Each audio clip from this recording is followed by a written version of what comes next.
Hello बच्चों, welcome back to my YouTube channel maths plaza. तो बच्चों, आज मैं इस वीडियो में Bihar board class 10th social science model set 1 का सब्जेक्टिव क्वेश्चन का सॉल्यूशन कराने वाला हूं। तो सोशल साइंस में 5 पेपर पूछे जाते हैं: इतिहास, राजनीति विज्ञान, अर्थशास्त्र, भूगोल और आपदा प्रबंधन। तो पहले देखते हैं कि हम लोग जो इसमें करने वाले हैं वो करेंगे हम लोग लघु उत्तरीय प्रश्न, ठीक ना, शॉर्ट आंसर टाइप क्वेश्चन, लघु उत्तरीय प्रश्न, जो कि आपके एग्जाम में 2 मार्क्स का 2 नंबर में पूछा जाता है। लघु उत्तरीय प्रश्न ये करने वाले हम लोग। पहला जो खंड यहाँ पे है वह इतिहास से है, ठीक ना। पहला खंड किससे है? इतिहास से। मान इतिहास, इतिहास यानी हिस्ट्री। पहले किससे प्रश्न हम लोग देखेंगे? इतिहास से, ठीक ना। सबका लघु उत्तरीय देखेंगे। तो इतिहास में आपको 6 प्रश्न पूछे जाते हैं, जिनमें कि किसी 3 प्रश्नों का उत्तर देना है। जैसे प्रश्न संख्या 1 से 6 तक लघु उत्तरीय प्रश्न है। किन्हीं 3 प्रश्न के उत्तर दें, प्रत्येक प्रश्न के लिए 2 अंक निर्धारित है, ठीक ना। इसमें जो है आपको 6 क्वेश्चन दिया जाता है और आप लोगों को उसमें किसी 3 प्रश्न का उत्तर देना है। चलिए 3 प्रश्न का उत्तर देते हैं। पहला जैसे क्वेश्चन है, जर्मनी के एकीकरण की 2 बाधाएं बताइए। जर्मनी के एकीकरण में काफी बाधाएं थी, इनमें 2 बाधा हमको बताना है, ठीक ना। जर्मनी के एकीकरण की, जर्मनी के एकीकरण की 2 बाधाएं बताइए। जर्मनी के एकीकरण की क्या क्या बाधाएं थी, इसमें हमको है ना कोई भी 2 बाधा बताना है। बाधाएं बताइए।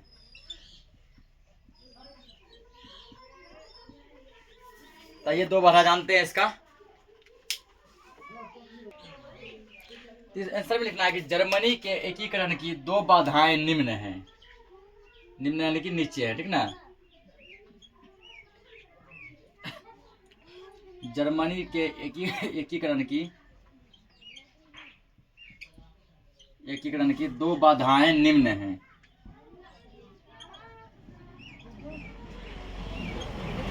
बाधाएं निम्न है, ठीक ना। जर्मनी जब एक होना चाहता था, उसके एकीकरण में ऐसी कौन कौन सी बाधाएं हुई, उसमें कोई भी 2 बाधा हमको लिखकर बताना है, ठीक ना। तो पहले जैसे लिखेंगे, जर्मनी लगभग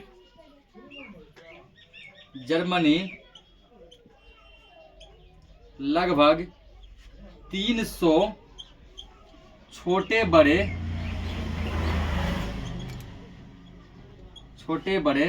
राज्यों में बटा हुआ था।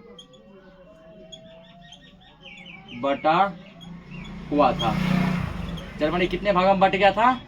जर्मनी लगभग 300 छोटे बड़े राज्यों में बट गया था, ठीक ना। तो पहला बाधा इसका ये था, सभी को एक करना थोड़ा मुश्किल था।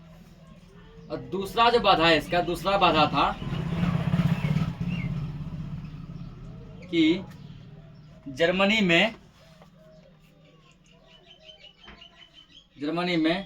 धार्मिक,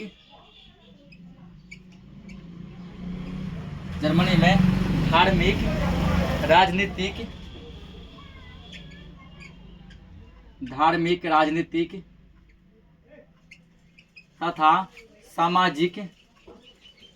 तथा सामाजिक विषमताएं थी।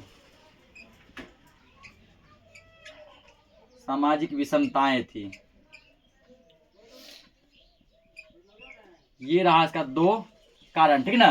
कि जर्मनी 300 छोटे बड़े राज्यों में बटा हुआ था, सबको जोड़ना काफी मुश्किल था। दूसरा क्या है? और धार्मिक, राजनीतिक और सामाजिक विषमताएं थी। इसको नोट करो। अगला क्वेश्चन देखते हैं। अगला क्वेश्चन है कि हो ची मिन्ह मार्ग की क्या विशेषता थी, ठीक ना। हो ची मिन्ह मार्ग की क्या विशेषता थी, क्या उपयोगिता थी। मतलब हो ची मिन्ह क्या, एक रास्ता है, मार्ग मतलब रास्ता। इसका क्या उपयोग था, ये हमको बताना है। इसकी उपयोगिता को बताना है। देखेंगे उत्तर में, अमेरिकी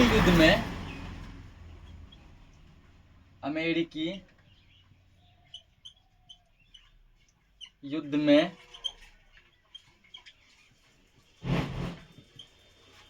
अमेरिकी युद्ध में उत्तरी से दक्षिणी वियतनाम को उत्तरी से दक्षिणी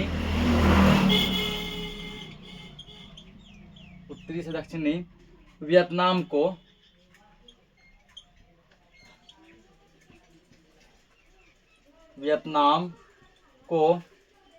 रसद और सैनिक सहायता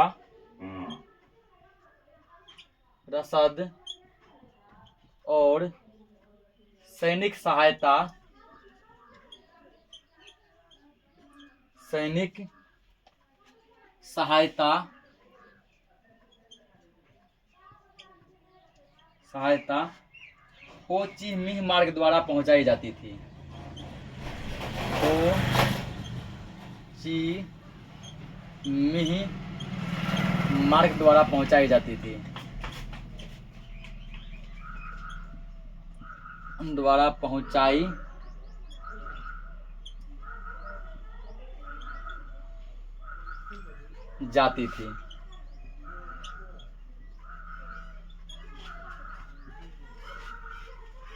हो ची मिन्ह मार्ग द्वारा क्या की जाती थी? पहुंचाई जाती थी, ठीक ना। अमेरिकी वियतनामी युद्ध और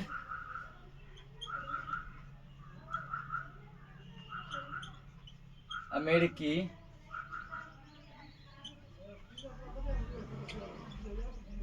वियतनामी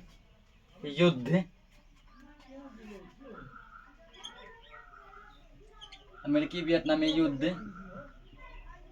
और एकीकृत वियतनाम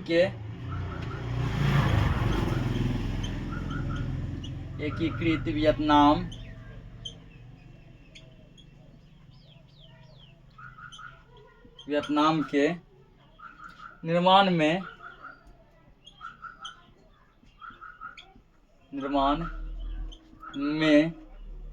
इस मार्ग की प्रमुख भूमिका थी।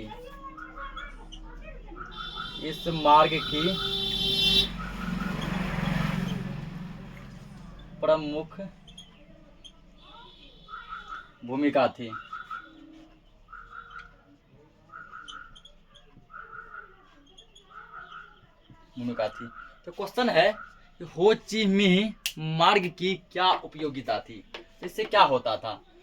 तो जब अमेरिकी युद्ध में उत्तरी से दक्षिणी वियतनाम को, ठीक है, जब अमेरिका का युद्ध चल रहा था तो उत्तरी वियतनाम से दक्षिणी वियतनाम में जो रसद पहुंचाए जाते थे और जो सैनिक सहायता मान के जो सैनिक मारे गए, फिर जो नए और भी सैनिक जाते थे वो हो ची मिन्ह मार्ग से होकर ही जाते थे।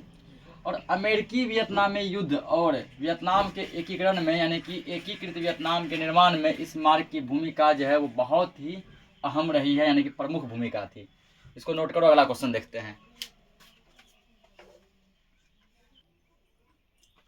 अगला क्वेश्चन है शहरीकरण का मध्यम वर्ग पर क्या प्रभाव पड़ा, ठीक है। शहरीकरण का मध्यम वर्ग पर क्या प्रभाव पड़ा, और इसको देखते हैं।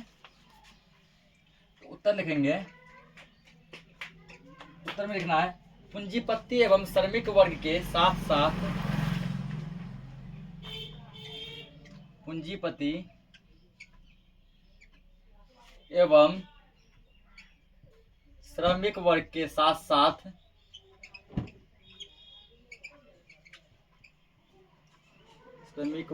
के साथ साथ शहरों में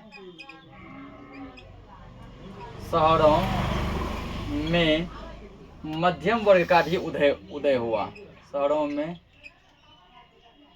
मध्यम वर्ग का भी उदय हुआ।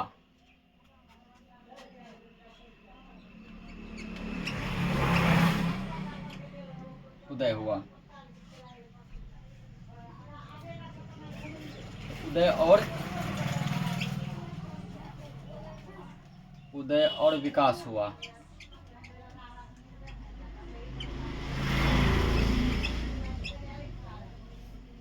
आगे लिखना है इसमें, ये नए सामाजिक समूह के रूप में उभरे।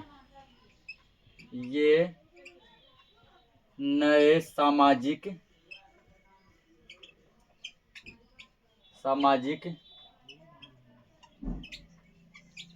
समूह के रूप में उभरे।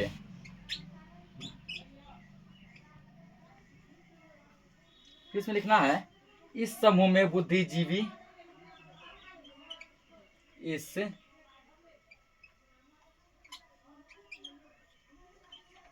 समूह में बुद्धिजीवी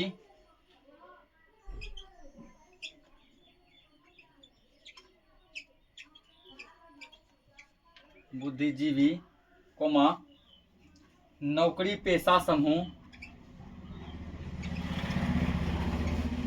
नौकरी पेशा समूह इस समूह में बुद्धिजीवी नौकरी पेशा समूह राजनीतिज्ञ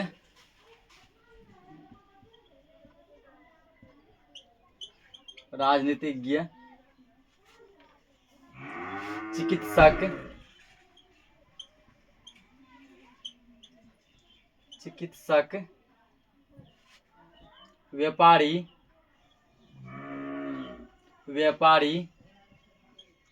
प्रमुख थे।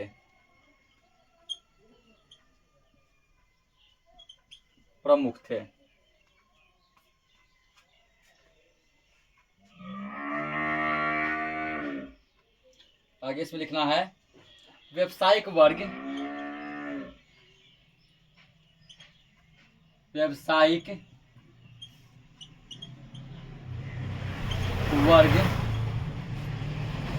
नगरों के विकास का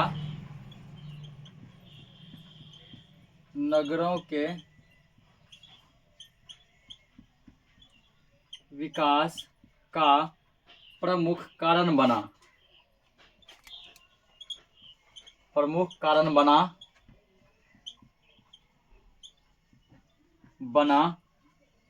जिससे शहरों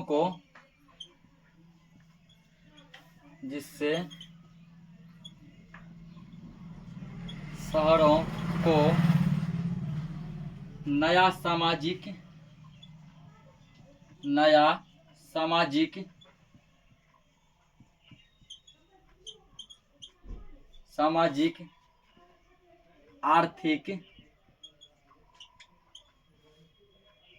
आर्थिक स्वरूप प्राप्त हुआ।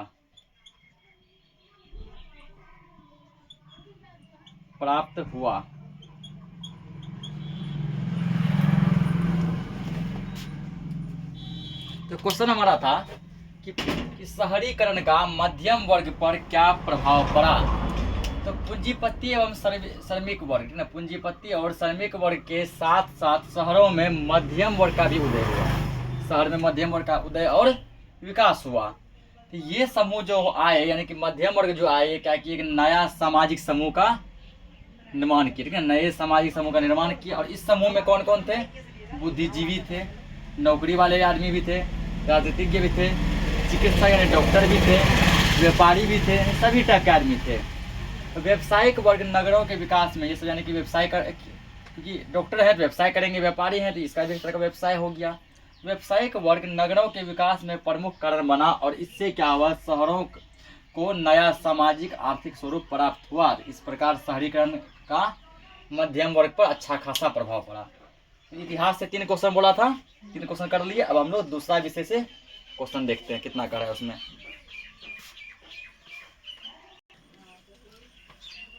अगला जो सब्जेक्ट है वो है राजनीति विज्ञान। राजनीति विज्ञान यानी कि पॉलिटिकल साइंस। इसमें आप लोगों को 4 क्वेश्चन पूछे जाते हैं, जिनमें कि किसी 2 क्वेश्चन का आंसर देना है। ठीक ना, लिखा रहेगा कि जैसे कि प्रश्न संख्या 9 से 12 तक लघुत्तरीय प्रश्न है और जो कि यानी 4 क्वेश्चन दिया गया है। इनमें से कोई भी 2 प्रश्न का उत्तर हमको देना है जो कि हमको आता है। तो इससे 2 क्वेश्चन करेंगे। जिसमें पहला क्वेश्चन है पंचायती राज की त्रिस्तरीय संस्थाओं के नाम बताइए ना। तो पंचायती राज्य में 3 स्तर पर संस्थाएं होते हैं और वो तीनों स्तर पर कौन कौन से संस्थाएं होते हैं उन सभी का हमको नाम बताना है। उत्तर में लिखेंगे हम, उत्तर में लिखना है पंचायती राज प्रणाली में पंचायती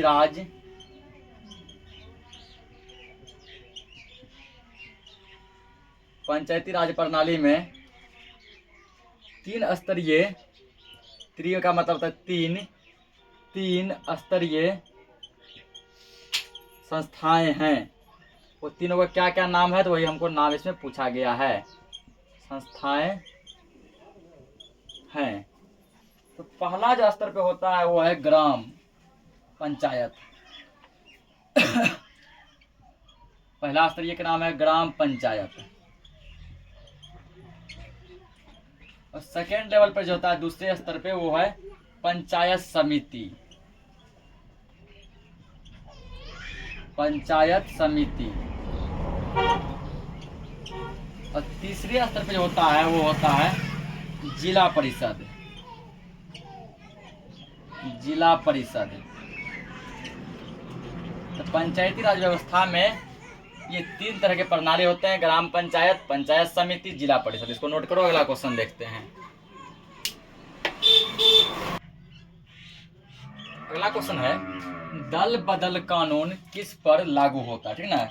ये क्वेश्चन ऑब्जेक्टिव में भी पूछा जाता है और यहाँ पे सब्जेक्टिव में पूछा गया है कि दल बदल कानून किस पर लागू होता है। तो याद रखना कि दल बदल कानून सांसदों और विधायकों पर लागू होता है। ऑब्जेक्टिव में भी ये देता है, ऑप्शन में ये रहता है सांसद और विधायक। दल बदल कानून सांसदों और विधायकों पर, दल बदल कानून सांसदों और विधायकों पर लागू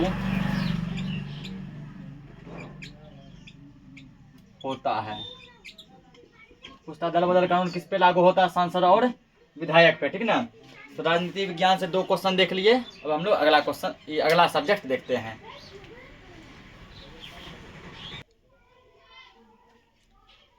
अगला सब्जेक्ट है अर्थशास्त्र यानी कि इकोनॉमिक्स। तो इकोनॉमिक्स से भी आप लोगों को 4 प्रश्न पूछा जाता है, ठीक है। 4 क्वेश्चन पूछे जाते हैं और बोला जाता है इनमें से किसी 2 प्रश्नों के उत्तर दीजिए। कितने का देना है, मात्र 2 का।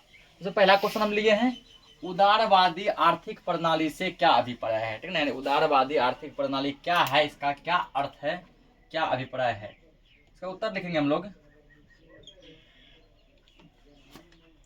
उत्तर में लिखना उदारवादी आर्थिक प्रणाली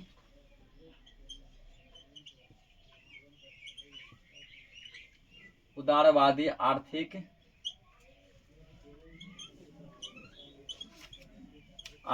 प्रणाली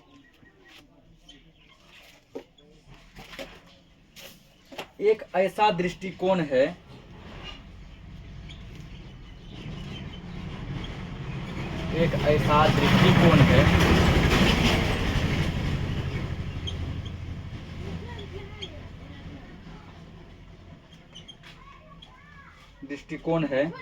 जिसमें बाजार की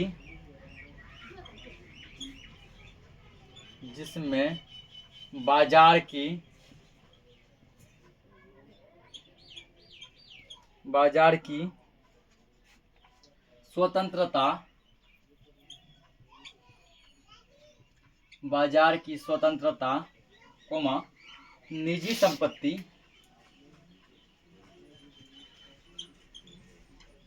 निजी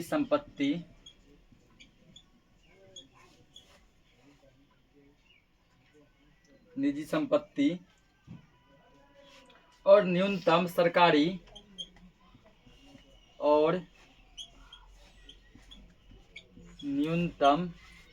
सरकारी हस्तक्षेप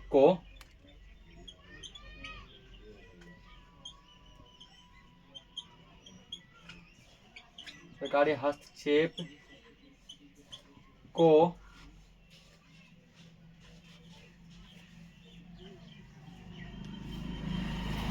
प्राथमिकता दी जाती है।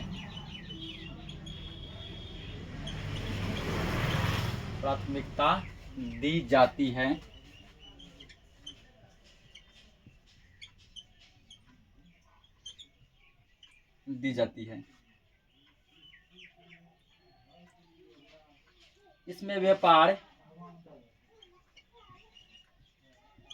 इसमें व्यापार, उत्पादन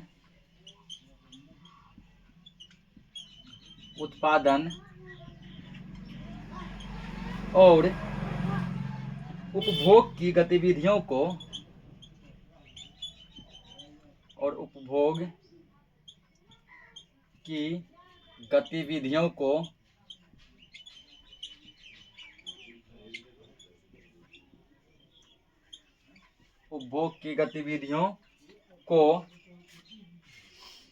पूरी तरह से बाजार की शक्तियों पर छोड़ दिया जाता है। पूरी तरह से बाजार की शक्तियों पर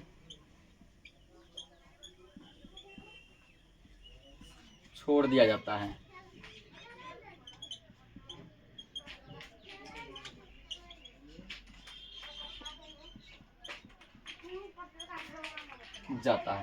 तो क्वेश्चन क्या था? क्वेश्चन था उदारवादी आर्थिक प्रणाली से क्या अभिप्राय है। तो उदारवादी आर्थिक प्रणाली एक ऐसा दृष्टिकोण है, ठीक है ना, एक ऐसा दृष्टिकोण है जिसमें बाजार की स्वतंत्रता, निजी संपत्ति और न्यूनतम सरकारी हस्तक्षेप को प्राथमिकता दी जाती है, ठीक है ना। यानी बाजार की स्वतंत्रता, बाजार में जो निजी संपत्ति यानी प्राइवेट जो संपत्ति है, सरकार जो हल्का पल्का अपना हस्तक्षेप करता है, छोटा मोटा जो टैक्स लेता है, उसको प्राथमिकता दी जाती है। इसमें व्यापार, उत्पादन और उपभोग, इनकी सारी गतिविधियों को बाजार की शक्तियों पर छोड़ दिया जाता है। मतलब कि बाजार की शक्तियों का कहने का मतलब हुआ कि आपूर्ति और मांग, ठीक है। बाजार में कौन चीज़ों की कितनी मांग है और किसकी कितनी आपूर्ति हो रही है, वो पूरा उसी पे छोड़ दिया जाता है। इसको नोट करो। अगला क्वेश्चन देखते हैं। तो अगला क्वेश्चन है कि गरीबी रेखा को परिभाषित करना, यानी गरीबी रेखा क्या है वो हमको बताना है, ठीक ना। इसका आंसर लिखेंगे हम लोग। उत्तर में है कि ग्रामीण क्षेत्रों में ग्रामीण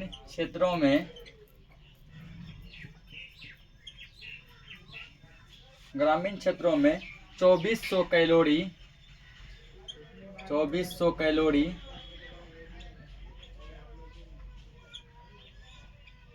तथा शहरी क्षेत्रों में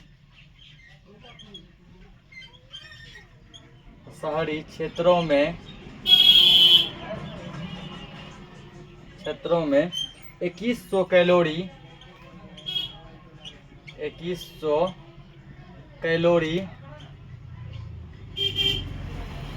प्रति व्यक्ति प्रतिदिन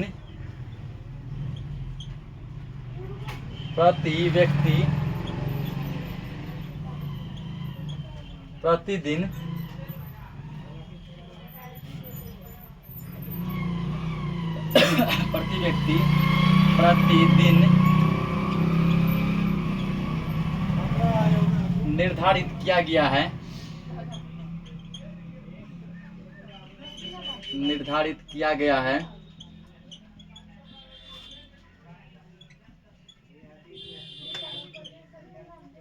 है। अर्थशास्त्र में गरीबी की माप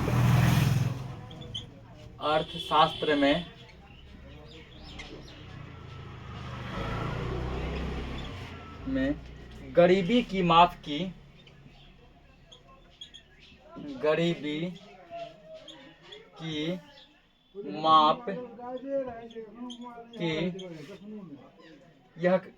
यह काल्पनिक रेखा है।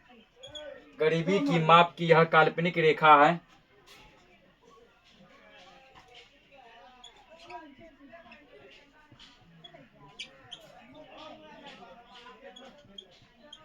है। इस रेखा से नीचे के लोगों को इस रेखा से नीचे के लोगों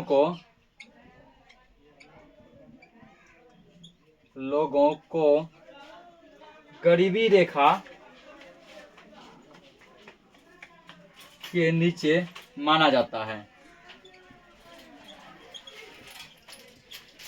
गरीबी रेखा के नीचे माना जाता है।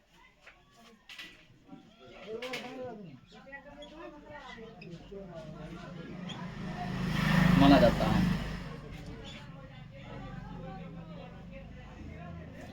और इसे संक्षेप में बीपीएल के नाम से जाना जाता है।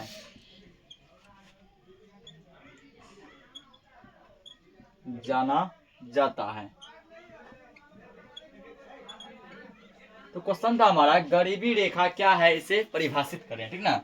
तो गरीबी रेखा को मापने के लिए क्या किया गया, एक मापदंड बनाया गया, कैलोरी, ठीक।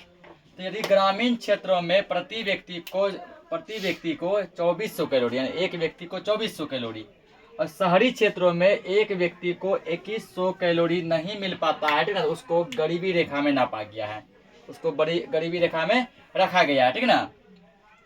और गरीबी रेखा को संक्षेप में हम लोग जो है बीपीएल कहते हैं, और बीपीएल का फुल फॉर्म होता है बिलो पॉवर्टी लाइन, ठीक ना, बिलो पॉवर्टी लाइन। यानी जो भी व्यक्ति यदि ग्रामीण में है उसको 2400 कैलोरी और शहर में है उसको 2100 कैलोरी ऊर्जा या नहीं मिल पाता है, ठीक ना, तो उसको गरीबी रेखा में रखा गया है, और इसको शॉर्टकट में बीपीएल कहा जाता है। इससे गांव घर में देखी होगी कि बहुत ऐसे आदमी है जिसके पास की बीपीएल कार्ड होता है, ठीक ना, यानी बिलो पॉवर्टी लाइन, तो गरीबी रेखा के अंतर्गत आता है, उसको सरकार द्वारा कुछ न कुछ सुविधा प्रदान किया जाता है। तो इकोनॉमिक्स से 2 क्वेश्चन बोल रहा था, दोनों हम लोग कर लिए हैं। अब हम लोग अगला सब्जेक्ट देखते हैं, इसको नोट करो। अगला सब्जेक्ट है हमारा भूगोल, जिसको इंग्लिश में ज्योग्राफी कहा जाता है, ठीक ना। तो भूगोल में आप लोगों को 6 क्वेश्चन पूछा जाएगा, और बोला जाता है इनमें से किन्हीं 3 प्रश्नों के उत्तर दीजिए। और 3 में पहला क्वेश्चन लिए हम, भारत में जलोढ़ मृदा मुख्यतः कहाँ पाई जाती है। मृदा मतलब होता है मिट्टी, ठीक ना, और जलोढ़ मृदा का मतलब होता है ऐसा मिट्टी जो वर्षा के द्वारा लाई जाती है, ठीक ना, यानी कि वर्षा के द्वारा लाई गई मिट्टी को जलोढ़ मिट्टी कहते हैं, ठीक ना। वर्षा के द्वारा लाई गई मृदा जलोढ़ मृदा कहलाती है। कहता यही मृदा जो है जलोढ़ मृदा भारत में किन किन स्थानों पर कहाँ कहाँ पाया जाता है, ठीक ना, जिन जिन स्थानों पर पाया जाता है उसका नाम लिखना है। उत्तर में हम लोग देखेंगे, उत्तर लिखना है इसका, भारत में जलोढ़ मृदा, भारत में जलोढ़ मृदा उत्तर प्रदेश,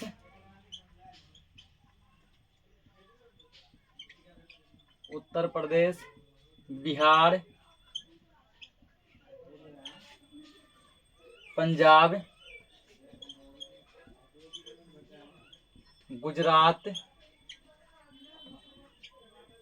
गुजरात, राजस्थान,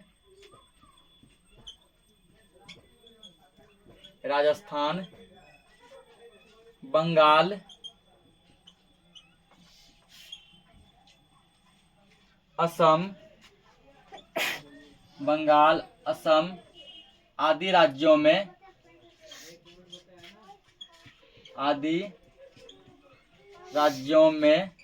पाई जाती है।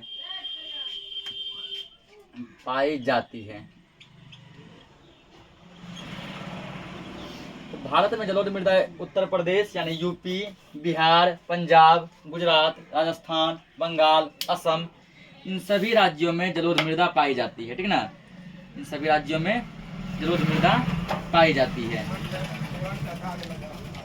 अगला क्वेश्चन हम लोग देखेंगे इसमें, तो बिहार की 2 नदी घाटी परियोजना के नाम लिखिए। बिहार की 2 नदी घाटी परियोजना के नाम लिखिए।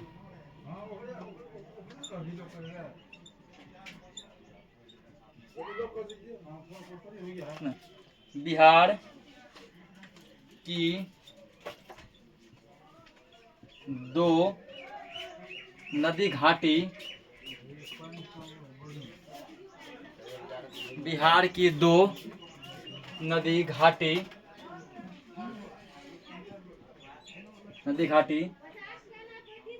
परियोजनाओं के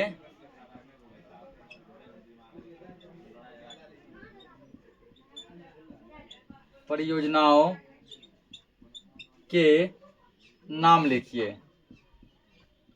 बिहार में जो है कौन कौन सी नदी घाटी परियोजना है, इनमें से 2 परियोजना का हमको क्या करना है, नाम लिखना है।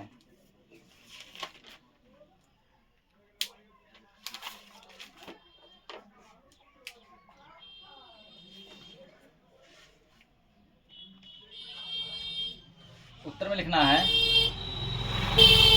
बिहार की 2 प्रमुख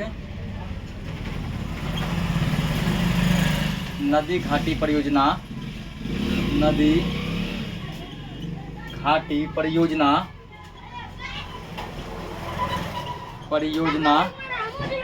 निम्न है। परियोजना निम्न है। तो पहला जो लिखेंगे ठीक ना, तो पहला का नाम हमको क्या लिखना है, तो पहला है कोसी प्रक्षेत्र परियोजना। कोसी प्रक्षेत्र परियोजना।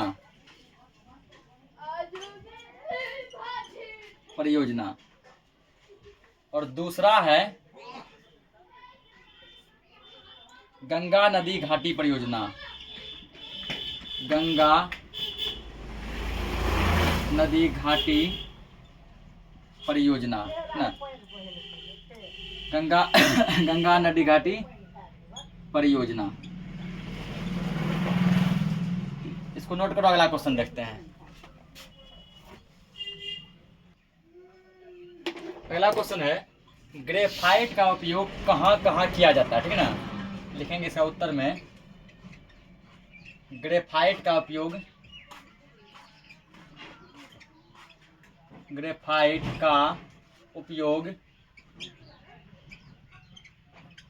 निम्नलिखित क्षेत्रों में किया जाता है। ग्रेफाइट का उपयोग निम्नलिखित क्षेत्रों में किया जाता है।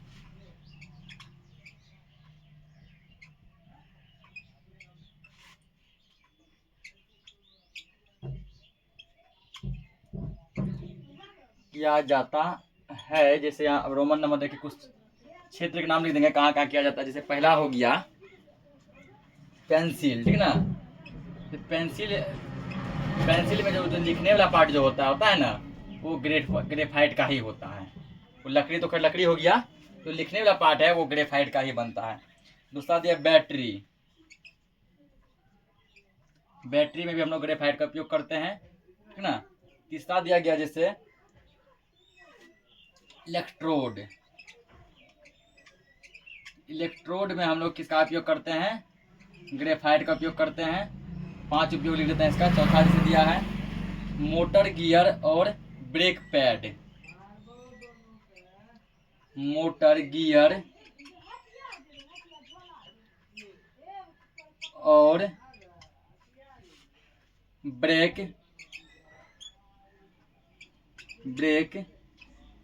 पैड, इसमें भी किसका उपयोग करते हैं, ग्रेफाइट का उपयोग करते हैं ना। उसके 5वां जैसे दिया गया है लेप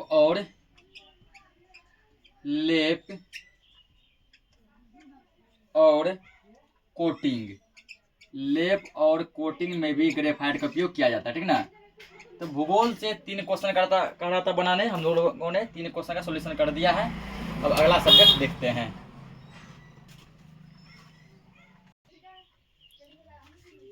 अगला सब्जेक्ट और ये लास्ट सब्जेक्ट है आपदा प्रबंधन। आपदा प्रबंधन को इंग्लिश में डिजास्टर मैनेजमेंट कहा जाता है। और इस सब्जेक्ट से आपके एग्जाम में 4 प्रश्न पूछे जाते हैं, जिनमें कि आपकी को कोई 2 क्वेश्चन का आंसर देना है। तो उसमें पहला क्वेश्चन हम लिए हुए हैं कि बाढ़ के कारणों का उल्लेख कीजिए। बाढ़ क्यों आता है, इसके क्या क्या कारण है, उसका उल्लेख हमको करना है, ठीक है ना। बाढ़ के कारणों का उल्लेख कीजिए। तो बाढ़ के बहुत सारे कारण हैं, ठीक ना। तो हम लोग जैसे लिखेंगे उत्तर में बनाइए तो सबके गद्दा, ठीक ना, कि भारी वर्षा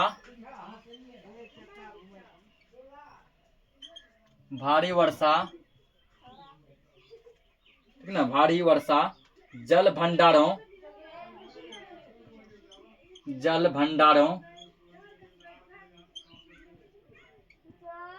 जल भंडारों तथा नियंत्रित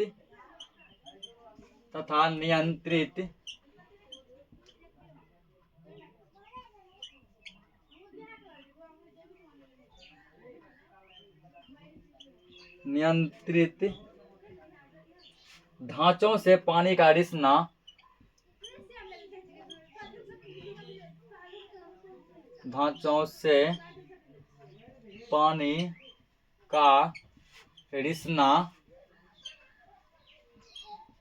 रिसना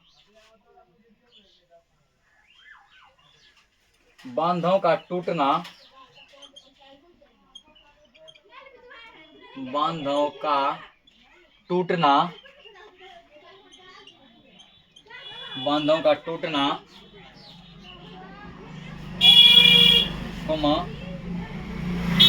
बर्फ तथा हिम का अधिक मात्रा में पिघलना बर्फ तथा हिम का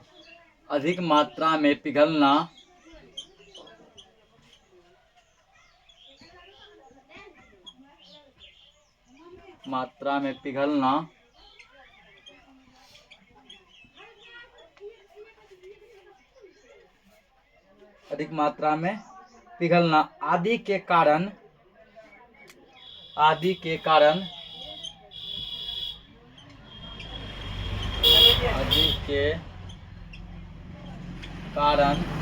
बाढ़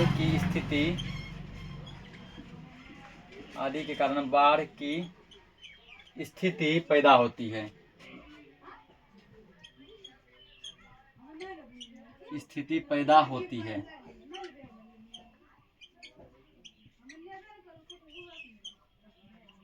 क्वेश्चन था बाढ़ के कारणों का उल्लेख कीजिए। बाढ़ क्यों आता है? भारी वर्षा, यदि अधिक मात्रा में पानी पड़ा तो उससे बाढ़ आ सकता है।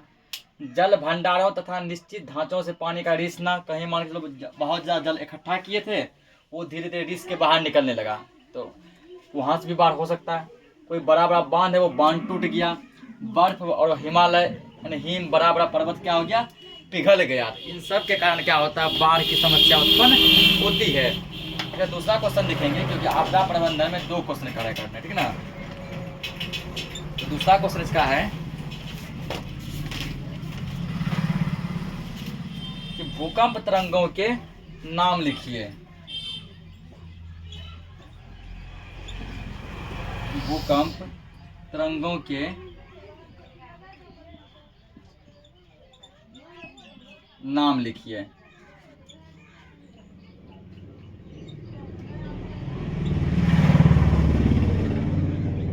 भूकंप तरंगों को क्या करना है, नाम लिखना है।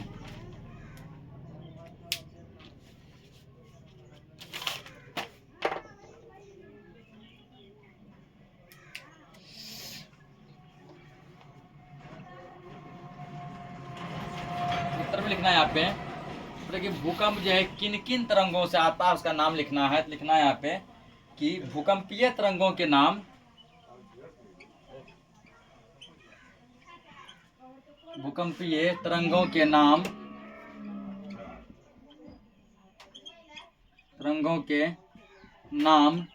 क्रमशः किन किन तरंगों से भूकंप उत्पन्न होती है। पहला प्राथमिक तरंगे,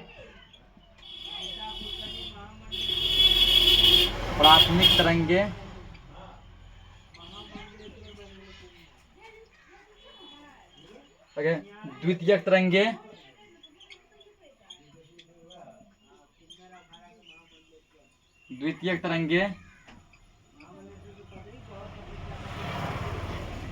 द्वितीय तरंगे के बाद यहाँ दिया गया फिर रेले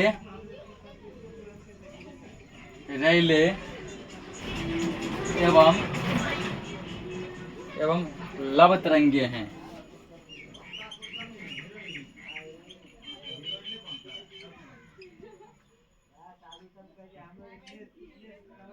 लव तरंगे, ठीक है। भूकंप तरंगों के नाम प्राथमिक तरंग, द्वितीय तरंग, रेले तरंग और लव तरंग हैं, ठीक है ना। तो पूरा संपूर्ण जो हम लोगों ने सोशल साइंस मॉडल सेट 1 में जितना भी शॉर्ट क्वेश्चन पूछा जाता था, लघुत्तरीय प्रश्न, 5 सब्जेक्ट से पूछे जाते हैं, इतिहास, भूगोल, आपदा प्रबंधन, अर्थशास्त्र, राजनीति विज्ञान। सभी का हम लोगों ने सॉल्यूशन कर लिया है। मिलते हैं हम लोग नए सेट में यानी सेट 2 में, तब तक के लिए जय हिंद।